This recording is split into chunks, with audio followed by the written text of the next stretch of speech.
வணக்கம். இன்னைக்கு நம்ம உளுந்தங்களி தான் பார்க்க போறோம். அதுக்கு நம்ம ஃபர்ஸ்ட்டு ஒரு கடாயை எடுத்து இந்த பாட்டில தான் அளந்திருக்கேன் உளுந்து. இது மாரி அளந்து நான் போட்டிருக்கேன் நானு. அது கூட கொஞ்சோண்டு சாப்பாடுக்கு யூஸ் பண்ணுற அரிசி தான் போட்டிருக்கேன். இது 2த்தையும் நல்லா செவக்க வறுத்துக்கோங்க. இது பொம்பளை குழந்தைங்களுக்கு ரொம்ப நல்லது. பெரியவங்களும் சாப்பிடலாம். இடுப்பு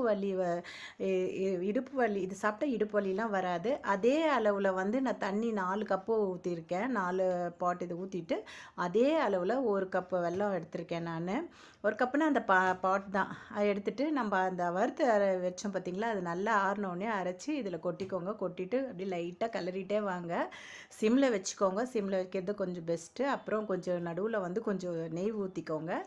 எனக்கு சப்ஸ்கிரைப் பண்ணுங்கள். சப்ஸ்கிரைப் பண்ண மறந்துடாதீங்க. இது லேடிஸ்க்கு ரொம்ப ரொம்ப நல்லது, பெண் குழந்தைங்களுக்கு ரொம்ப நல்லது. இந்த மாதிரி பதம் வந்த உடனே இறக்கிடுங்க. அதை பாருங்கள், இந்த பதம் இந்த மாதிரி எடுத்து குழந்தைங்களுக்கு கொடுத்தீங்கன்னா நல்லா சாப்பிடுவாங்க. சிம்பிள் உளுந்தங்களி ரெடி.